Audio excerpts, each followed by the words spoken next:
ओम शांति।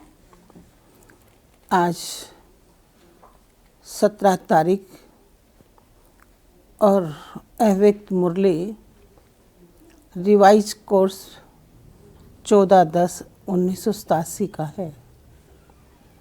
आज बाबा के महावाक्य कि हम बच्चों को कि बाप से सर्व संबंधों का अनुभव करने के पुरुषार्थ के लिए, या कहें कि ब्राह्मण जीवन है ही एक बाप के साथ सर्व संबंध का अनुभव करने वाला। तो सर्व संबंधों का अनुभव कैसे करें, किस प्रकार से हम अपने पुरुषार्थ में अनुभव लाएं। अनुभव की आधार है स्मृति। जैसे जैसे संबंधों की स्मृति रहती है, ऐसे ही ज्ञान स्वरूप बनकर एक सर्वशक्तिवान बाप के साथ सच्चा संबंध जोड़कर हम अनुभव में लाएं, तो सचमुच वो अनुभव बहुत गहरे और बहुत सुखदायी होते, जो हमको इस दुख की दुनिया से दूर ले चलते हैं। दुख की दुनिया से जो अनुभव हुए, उससे न्यारा और प्यारा कैसे बने, उसके लिए है एक बाप की याद और एक बाप से सर्व संबंधों का अनुभव, जो हमको सदा ही सुख स्वरूप बना देता है। ओम शांति। आज मुरली का सार है ब्राह्मण जीवन बाप से सर्व संबंध अनुभव करने की जीवन। ओम शांति। आज बाप दादा अपने अनेक बार मिलन मनाने वाले, अनेक कल्पों से मिलने वाले बच्चों से फिर मिलन मनाने आए हैं।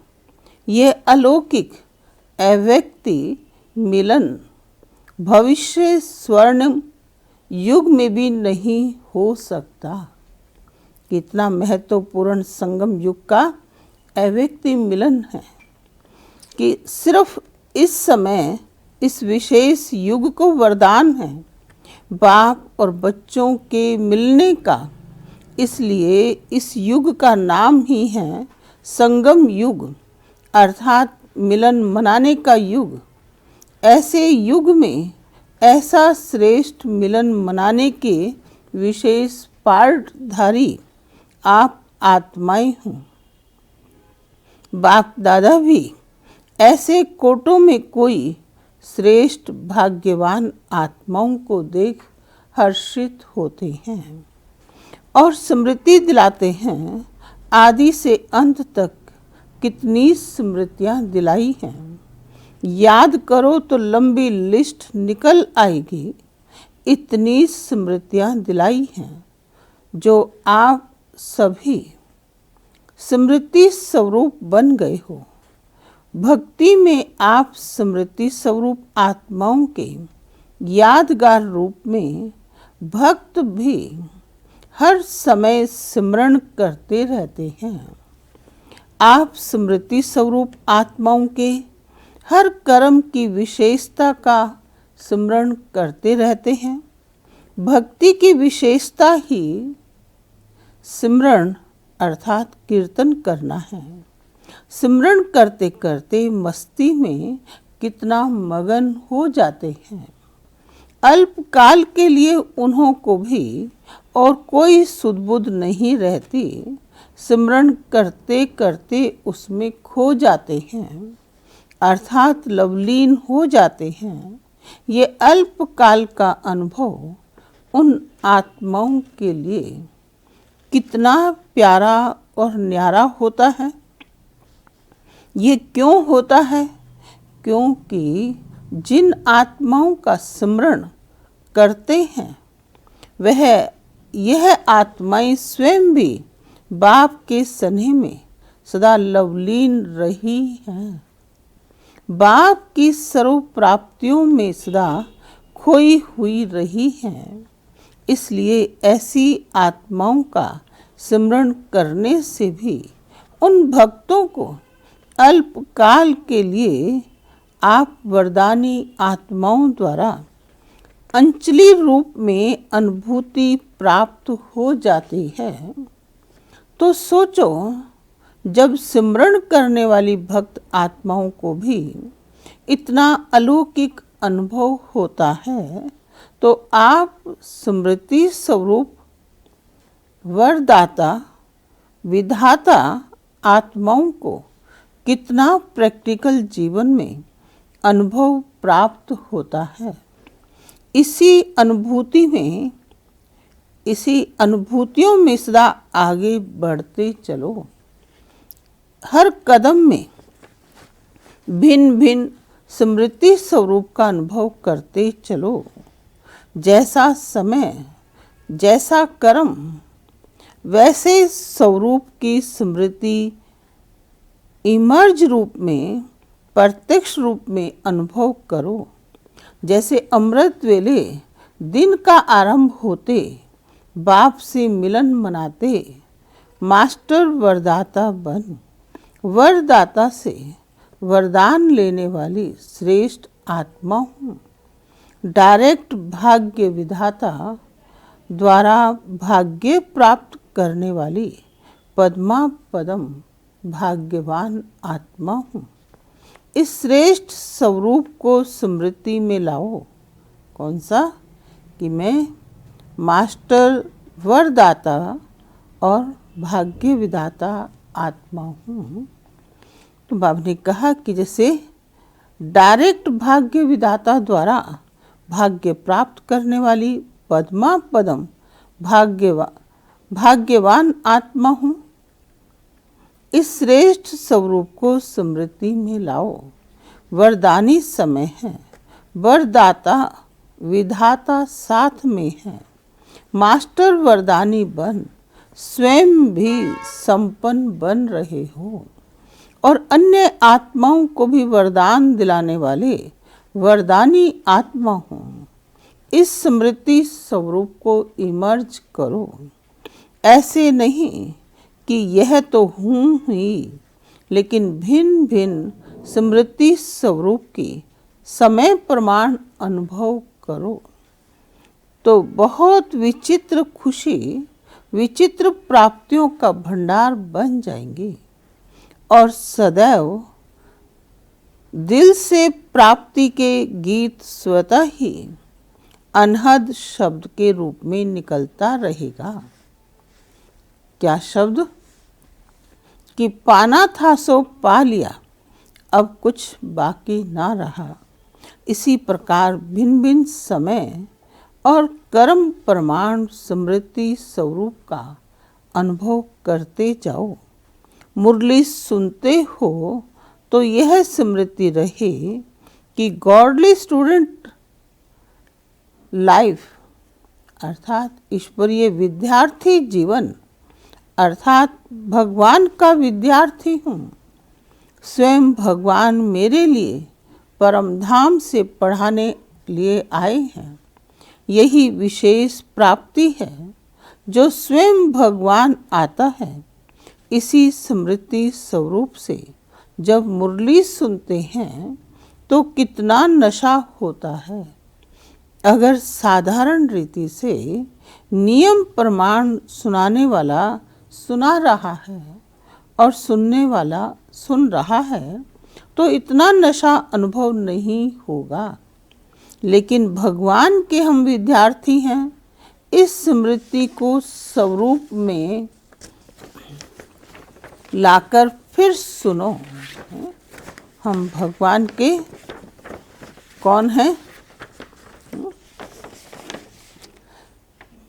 भगवान के विद्यार्थी हैं। इस स्मृति को स्वरूप में लाकर सुनो। सब अलौकिक नशे का अनुभव होगा। समझा? भिन्न भिन्न समय के भिन्न भिन्न स्मृति स्वरूप के अनुभव में कितना नशा होगा ना। भिन्न भिन्न समय और भिन्न भिन्न स्मृति स्वरूप के अनुभव में कितना नशा होगा। ऐसे सारे दिन के हर कर्म में बाप के साथ स्मृति स्वरूप बनते चलो। कभी भगवान का सखा व साथी रूप का और कभी जीवन साथी रूप का। कभी भगवान मेरा मुर्बी बच्चा है, अर्थात पहला पहला हकदार, पहला वारिस है।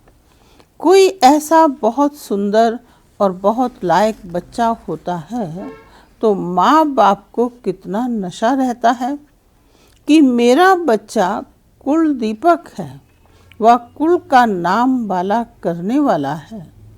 जिसका भगवान बच्चा बन जाए उसका नाम कितना बाला होगा, उसके कितने कुल का कल्याण होगा। तो जब कभी दुनिया के वातावरण से व भिन्न भिन्न समस्याओं से थोड़ा भी अपने को अकेला या उदास अनुभव करो तो ऐसे सुंदर बच्चे रूप से खेलो, सखा रूप में खेलो। कभी थक जाते हो तो माँ के रूप में गोदी में सो जाओ, समा जाओ। कभी दिल शिकस्त हो जाते हो तो सर्वशक्तिवान स्वरूप से मास्टर सर्वशक्तिवान के स्मृति स्वरूप का अनुभव करो तो दिल शिकस्त से दिल खुश हो जाएंगे। भिन्न भिन्न समय पर भिन्न भिन्न संबंध से भिन्न भिन्न अपने स्वरूप के स्मृति को इमर्ज रूप में अनुभव करो तो बाप का सदा साथ स्वतः ही अनुभव करेंगे। और ये संगम युग की ब्राह्मण जीवन सदा ही अमूल्य अनुभव होती रहेगी। और बात कि इतने सर्व संबंध निभाने में इतने बिजी रहेंगे जो माया को आने की भी फुर्सत नहीं मिलेगी। जैसे लौकिक बड़ी प्रवृत्ति वाले सदैव यही कहते कि प्रवृत्ति को संभालने में इतने बिजी हैं जो और कोई बात याद ही नहीं रहती, क्योंकि बहुत बड़ी प्रवृत्ति है। तो आप ब्राह्मण आत्माओं की प्रभु से प्रीत निभाने की प्रभु प्रवृत्ति कितनी बड़ी है। आपकी प्रभु प्रीत की प्रवृत्ति सोते हुए भी चलती है। अगर योग निद्रा में हो तो आपकी निद्रा नहीं, लेकिन योग निद्रा है। नींद में भी प्रभु मिलन मना सकते हो। योग का अर्थ ही है मिलन। योग निद्रा अर्थात अशरीरीपन के स्थिति की अनुभूति। तो यह भी प्रभु प्रीत है ना। आप जैसे बड़े ते बड़ी प्रवृत्ति किसकी भी हो नहीं, किसकी भी नहीं है। एक सेकंड भी आपको फुर्सत नहीं है, क्योंकि भक्ति में भक्त के रूप में भी गीत गाते रहते थे कि बहुत दिनों के बाद प्रभु आप मिले हो तो गिन गिन के हिसाब पूरा लेंगे। तो एक एक सेकंड का हिसाब लेने वाले हो, सारे कल्प के मिलने का हिसाब इस छोटे से एक जन्म में पूरा करते हो। 5000 वर्ष के हिसाब से ये छोटा सा जन्म कुछ दिनों के हिसाब में हुआ ना। तो थोड़े से दिनों में इतना लंबे समय का हिसाब पूरा करना है। इसलिए कहते हैं कि श्वासों श्वास सिमरो। भक्त सिमरण करते हैं, आप स्मृति स्वरूप बनते हो तो आपको सेकंड भी फुर्सत नहीं। कितनी बड़ी प्रवृत्ति है, इसी प्रवृत्ति के आगे वह छोटी सी प्रवृत्ति आकर्षित नहीं करेगी और सहज स्वतः ही देह सहित देह के संबंध और देह के पदार्थ व प्राप्तियों से नष्टो मोहा स्मृति स्वरूप हो जाएंगे। यही लास्ट पेपर माला के नंबरवार मन के बनाएगा। जब अमृत वेले से योग निद्रा तक भिन्न भिन्न स्मृति स्वरूप के अनुभवी हो जाएंगे तो बहुत काल के स्मृति स्वरूप का अनुभव अंत में स्मृति स्वरूप के क्वेश्चन में पास विद ऑनर बना देगा। बहुत रमणीक जीवन का अनुभव करेंगे, क्योंकि जीवन में हर एक मनुष्य आत्मा की पसंदी वैरायटी हो यही चाहते हैं। तो यह सारे दिन में भिन्न भिन्न संबंध भिन्न भिन्न स्वरूप की वैरायटी अनुभव करो। जैसे दुनिया में भी कहते हैं ना, बाप तो चाहिए ही, लेकिन बाप के साथ अगर जीवन साथी का अनुभव न हो तो भी जीवन अधूरी समझते हैं। बच्चा न हो तो भी अधूरी जीवन समझते हैं। हर संबंध को ही संपन्न जीवन समझते हैं। तो ये ब्राह्मण जीवन भगवान से सर्व संबंध अनुभव करने वाली संपन्न जीवन है। एक भी संबंध की कमी नहीं करना। एक संबंध भी भगवान से कम होगा तो कोई ना कोई आत्मा उस संबंध से अपने तरफ खींच लेगी। जैसे कई बच्चे कभी कभी कहते हैं, बाप के रूप में तो है ही, लेकिन सखा व सखी अथवा मित्र का तो छोटा सा रूप है ना, उसके लिए तो आत्माएं चाहिए, क्योंकि बाप तो बड़ा है ना। लेकिन परमात्मा के संबंध के बीच कोई भी छोटा या हल्का आत्मा का संबंध मिक्स हो जाता है तो सर्व संबंध समाप्त हो जाता है और यथाशक्ति की लाइन में आ जाते हैं। ब्राह्मणों की भाषा में हर बात में सर्व शब्द आता है। जहाँ सर्व है वहाँ ही संपन्नता है। अगर दो कला भी कम हो गई तो दूसरी माला के मन के बन जाते हैं। इसलिए सर्व संबंधों के सर्व स्मृति स्वरूप बनो। समझा?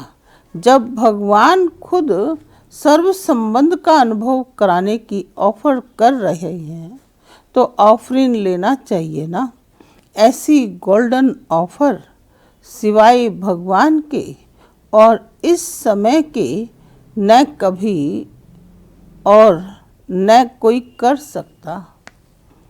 कोई बाप भी बने और बच्चा भी बने, यह हो सकता है? यह एक की ही महिमा है, एक की ही महानता है। इसलिए सर्व संबंध से स्मृति स्वरूप बनना है। इसमें मजा है ना। ब्राह्मण जीवन किस लिए है? मजे में व मौज में रहने के लिए। तो यह अलौकिक मौज मनाओ, मजे की जीवन अनुभव करो।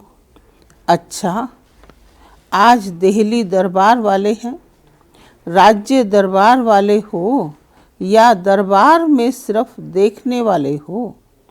दरबार में राज्य करने वाले और देखने वाले दोनों ही बैठते हैं। आप सब कौन हो? दिल्ली की दो विशेषताएं, एक दिल्ली दिलाराम की दिल है, दूसरा गद्दी का स्थान है। दिल है तो दिल में कौन रहेगा? दिलाराम तो दिल्ली निवासी अर्थात दिल में सदा दिलाराम को रखने वाले ऐसे अनुभवी आत्माएं और अभी से स्वराज्य अधिकारी सो भविष्य में विश्व राज्य अधिकारी। दिल में जब दिलाराम हैं तो राज्य अधिकारी अभी हैं और सदा रहेंगे। तो सदा अपने जीवन में देखो कि ये दोनों विशेषताएं हैं, दिल में दिलाराम और फिर अधिकारी भी। ऐसे गोल्डन चांस, गोल्डन से भी डायमंड चांस लेने वाले कितने भाग्यवान हों। अच्छा, अभी तो बेहद सेवा का बहुत अच्छा स्थान मिला है, चाहे देश में चाहे विदेश में। जैसे नाम है वैसे ही सुंदर कार्य है। नाम सुन कर के ही सभी को उमंग आ रहा है। सर्व के स्नेह सहयोग से सुख में संसार। यह तो लंबा कार्य है, 1 वर्ष से भी अधिक है। तो जैसे कार्य का नाम सुनते हो सभी को उमंग आता है, ऐसे ही कार्य भी उमंग से करेंगे। जैसे सुंदर नाम सुनकर खुश हो रहे हैं, वैसे कार्य होते सदा खुश हो जाएंगे। ये भी सुनाया ना, प्रत्यक्षता का पर्दा हिलने का व पर्दा खुलने का आधार बना है और बनता रहेगा। सर्व के सहयोगी जैसे कार्य का नाम है, वैसे ही स्वरूप बन सहज कार्य करते रहेंगे। तो मेहनत निमित्त मात्र और सफलता पदम गुना अनुभव करते रहेंगे। ऐसे अनुभव करेंगे जैसे कि करावनहार निमित्त बनाए करा रहा है, मैं कर रहा हूँ। नहीं, इससे सहयोगी नहीं बनेंगे। करावनहार करा रहा है, चलाने वाला कार्य को चला रहा है। जैसे आप सभी को जगदम्बा का स्लोगन याद है, हुक्मी हुक्म चला रहा है। यही स्लोगन सदा स्मृति स्वरूप में लाते सफलता को प्राप्त होते रहेंगे। बाकी चारों ओर उमंग उत्साह अच्छा है। जहाँ उमंग उत्साह है वहाँ सफलता स्वयं समीप आकर गले की माला बन जाती है। ये विशाल कार्य अनेक आत्माओं को सहयोगी बनाए समीप लाएगा, क्योंकि प्रत्यक्षता का पर्दा खुलने के बाद इस विशाल स्टेज पर हर वर्ग वाला पार्टधारी स्टेज पर प्रत्यक्ष होना चाहिए। हर वर्ग का अर्थ ही है विश्व की सर्व आत्माओं के वैरायटी वृक्ष का संगठन रूप। कोई भी वर्ग रह न जाए जो उल्हाना दे कि हमें तो संदेश नहीं मिला। इसलिए नेता से लेकर झुग्गी झोपड़ी तक वर्ग हैं। पढ़े हुए सबसे टॉप साइंसदान और फिर जो अनपढ़े हैं उन्हों को भी ये ज्ञान की नॉलेज देना, ये भी सेवा है। तो सभी वर्ग अर्थात विश्व की हर आत्मा को संदेश पहुंचाना है। कितना बड़ा कार्य है, ये कोई कह नहीं सकता कि हमको तो सेवा का चांस नहीं मिलता। चाहे कोई बीमार है तो बीमार की सेवा करो, अनपढ़ अनपढ़ों की सेवा करो। जो भी कर सकते हैं वह चांस है। अच्छा, बोल नहीं सकते तो मनसा वायुमंडल से सुख की वृत्ति, सुख में स्थिति से सुख में संसार बनाओ। कोई भी बहाना नहीं दे सकता कि मैं नहीं कर सकता, समय नहीं है। उठते बैठते 10-10 मिनट सेवा करो। उंगली तो देंगे ना, कहीं नहीं कहाँ नहीं जा सकते हो, तबीयत ठीक नहीं है तो घर बैठे करो, लेकिन सहयोगी बनना जरूर है। तब सर्व का सहयोग मिलना है, मिलेगा। अच्छा, उमंग उत्साह देख बाप दादा भी खुश होते हैं।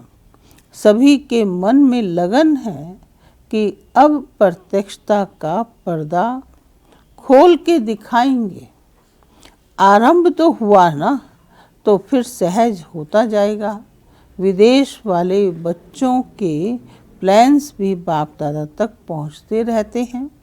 स्वयं भी उमंग में हैं और सर्व का सहयोग भी उमंग उत्साह से मिलता रहता है। उमंग उत्साह को उत्साह मिलता है।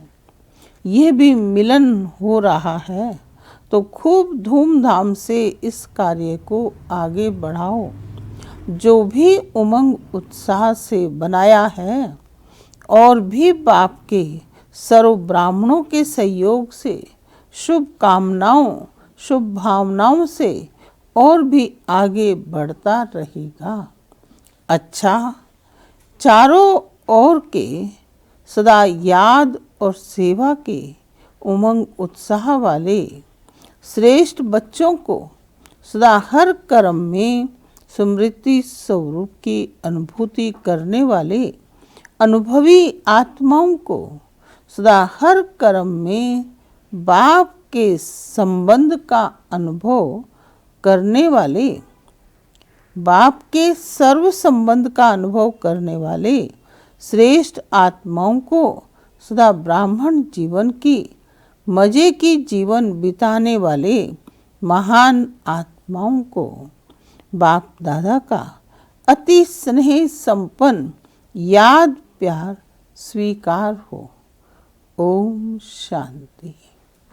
ना, तो बाबा ने आज ब्राह्मण जीवन की विशेषता भी याद दिलाई कि मौज की और मज़े की जीवन है ना। कितना सुख और आनंद मिल रहा है इन शब्दों से ही कि हर ब्राह्मण बच्चे को कि बाप से संपन्नता की, भाग्य की प्राप्ति अखुट है। तो इस संगम युग पर बाप के साथ विश्व कल्याण के कार्य में हम अपने श्रेष्ठ भाग्य को जितना चाहें उतना बना सकते हैं। तो आज वरदान है कि संगम युग पर 1 का 100 गुना प्रत्यक्ष फल प्राप्त करने वाले पद्मा पदम भाग्यशाली भव। संगम युग ही 1 का 100 गुना प्रत्यक्ष फल देने वाला है।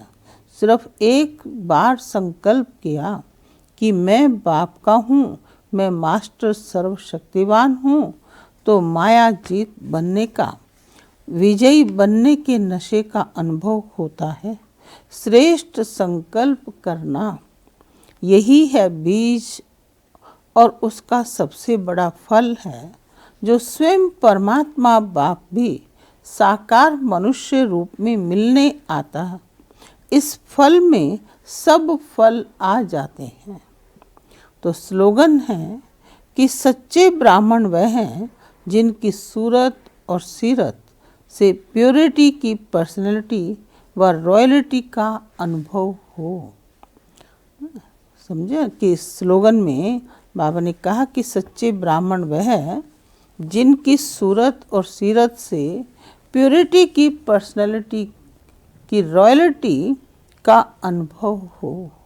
हम ब्राह्मण जीवन इतना श्रेष्ठ जीवन ना, लौकिक से अलौकिकता में आए हैं, तो हमारी रॉयल्टी, हमारी प्योरिटी अनुभव में आए ना, तब श्रेष्ठ भाग्य की खुशबू भी उन आत्माओं को आती रहेगी। तो आज तीसरा रविवार जो सायंकाल विश्व कल्याण, विश्व शांति के रूप में 1 घंटे का योग प्रोग्राम चलता है 6:30 से 7:30 बजे तक। तो सभी भाई बहनें विशेष योग तपस्या करते हुए अपने शुभ भावना संपन्न संकल्पों द्वारा प्रकृति सहित विश्व की सर्व आत्माओं को शांति और शक्ति के वाइब्रेशंस देने की सेवा करें। अच्छा, ओम शांति।